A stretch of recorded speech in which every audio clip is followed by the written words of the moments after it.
In craniosacral osteopathy, it's very important that I'm 100% aware, that I tune in into what's going on inside of the horse's body, that I sense and feel the rhythm of the craniosacral fluid, that I sense and feel the motility of organs, and at the same time still am enough on my toes that I could jump in case the horse makes a wrong move into my direction.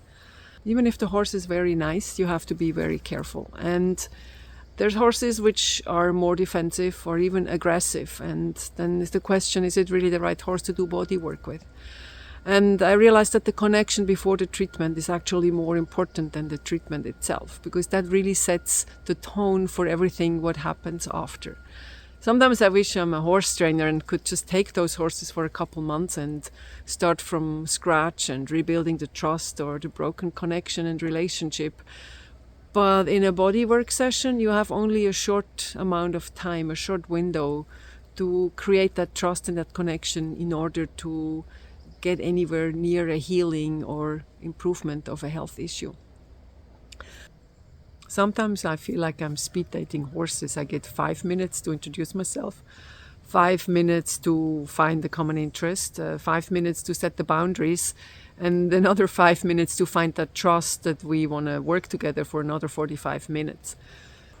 Often people don't realize that the biggest part of the work actually starts before I even touch the horse. It's about building that connection and that trust, of allowing the horse to feel safe in my presence and giving the horse the right signals and listening to the signals of the horse in order to feel safe and trustworthy, that I even get to lift its legs and the hind ends. It doesn't even know me, it just met me like 10 minutes ago.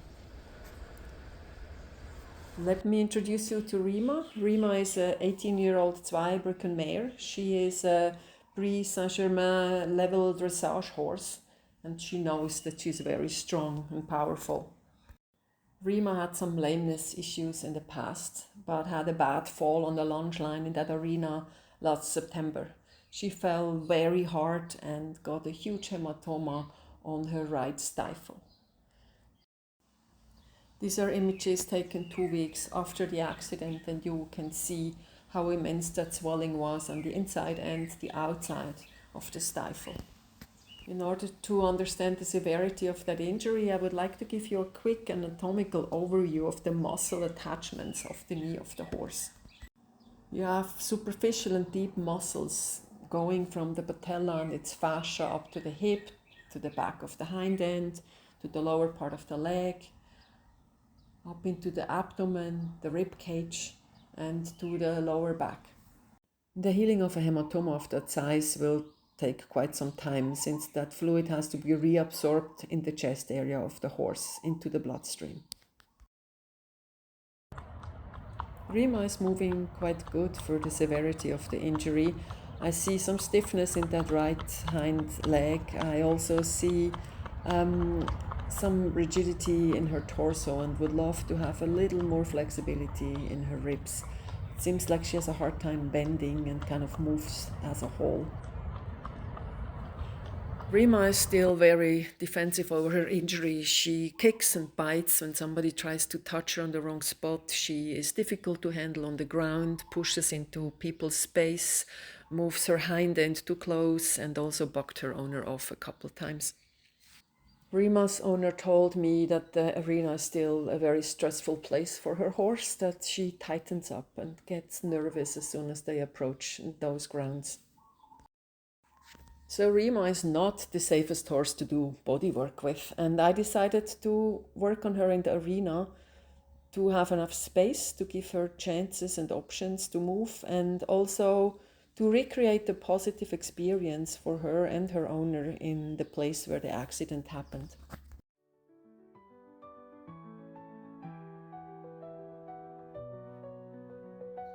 Our session started way before I touched Rima for the first time.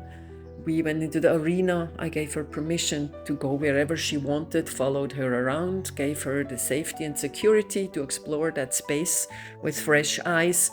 We agreed on joint leadership. She wanted to go graze on the side of the arena, and I wanted to do basic groundwork exercises, stop and go, little walk and trot transitions, to just see how she reacts towards me. We had a very good start with each other. I made sure that every time she reaches out to me, I kind of acknowledge that, and she quickly released and started licking and chewing and seemed very mellow, and I was not at all worried that she would hurt me.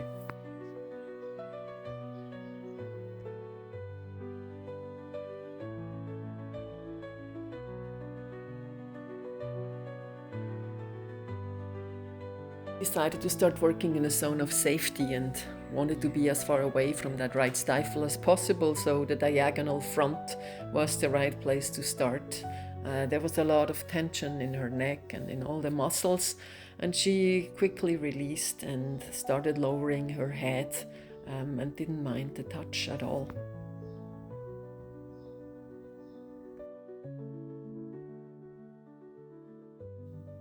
I interrupted my session always with little groundwork exercises. Here we were trying to do lateral flexion, and on one side they worked very well, and on the other side she kind of spun around and she had no clue what I wanted from her.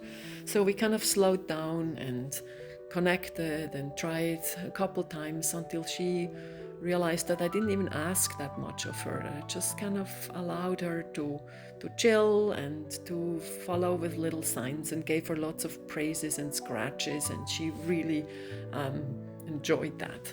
I kind of ignored all her head tossing and just kind of did not react to that and kept exploring her body.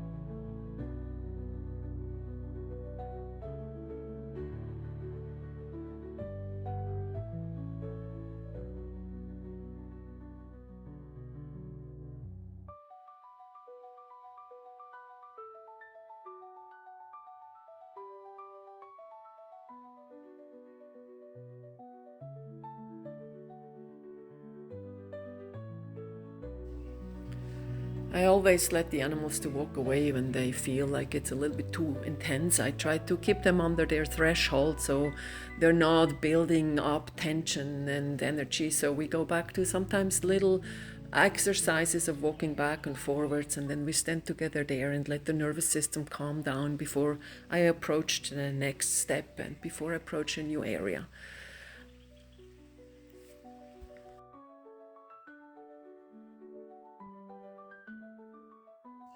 The head was definitely a difficult area for Rima.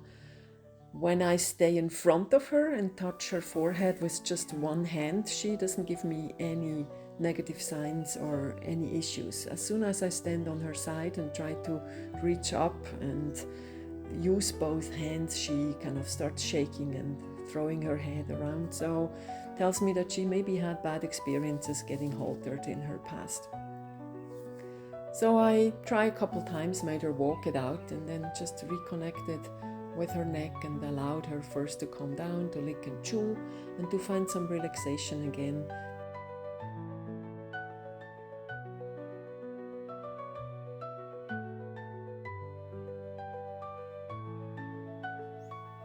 I often switch areas frequently, so I'm not staying too long in one area and creating any tension patterns. Here I'm for the first time exploring her hind end and kind of slowly approaching that right stifle.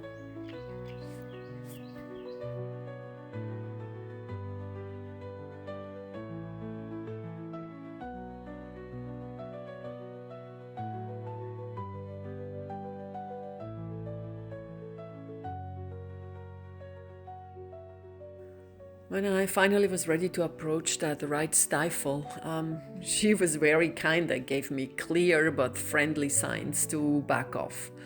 So the first was very gentle and I didn't listen and went back a second time, and then the message got a little more clear and I learned my lesson. So I approached slower, gentler from another angle and just took my time to really explore the tissue and found a lot of tension in the front of that stifle. That tissue was super hard, there was hardly any movement in the skin level. So I started to tune in and to slow down and to listen.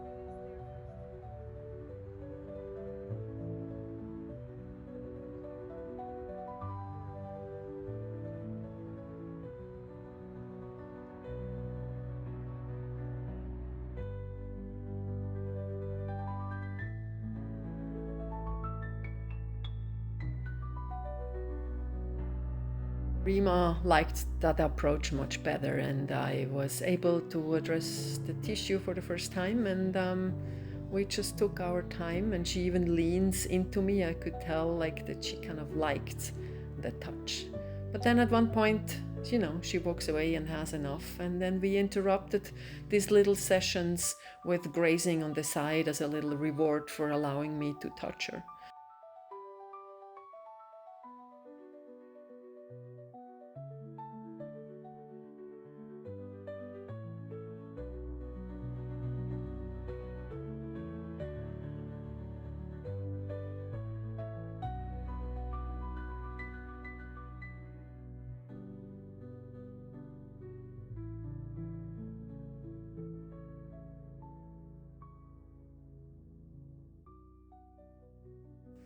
We changed our working location between the edge with the grass and the center of the arena. And then I often took the time to tune back into her craniosacral rhythm to give her a moment to settle down and to relax her nervous system.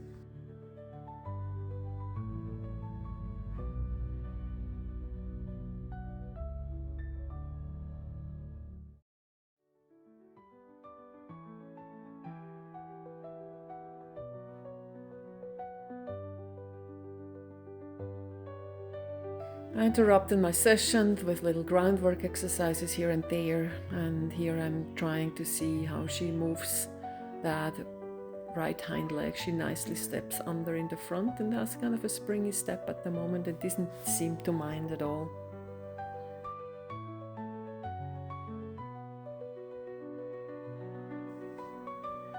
We still had that head throwing issue to deal with, and I just let her do it. I didn't pull on the leash. I didn't give her any negative feedback. I just kind of allowed her to move her head and to get rid of her intensity, and offered her my hand to engage with. And then she started calming down and started relaxing her head down, and suddenly offered me her paw. And I could touch it with both hands, and worked with compression and decompression exercises of atlas and occiput, and she kind of chilled and went to a very relaxed state.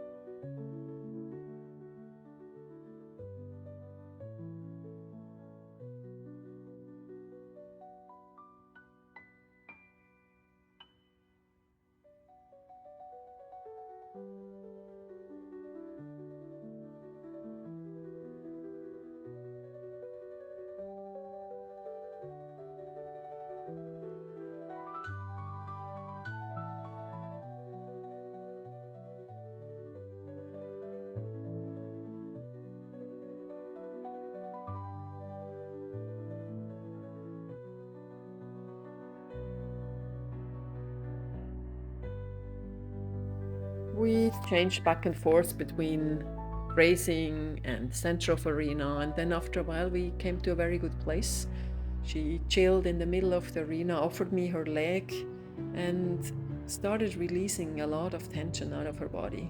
She shook her head, she started licking and chewing, and held her head very low and showed me all the signs of relaxation. So there was no more tension of being in that arena. There was no more tension of being touched at that spot. So for me, that was a sign to slowly start completing the session.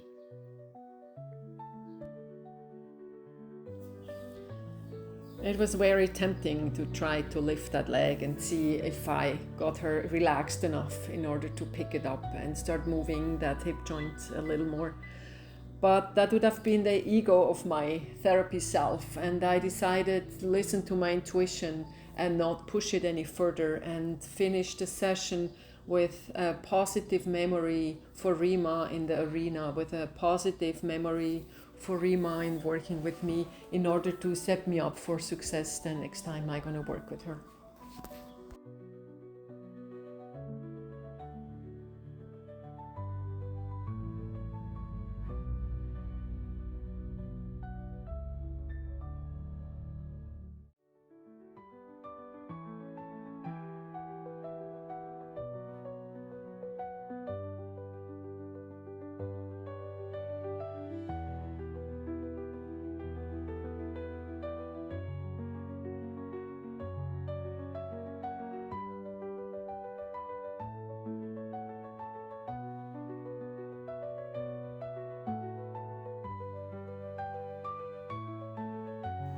I like to integrate the owners at the end of my sessions. I explain them what I did, and I try to teach them how to feel and touch difficult areas of their horse.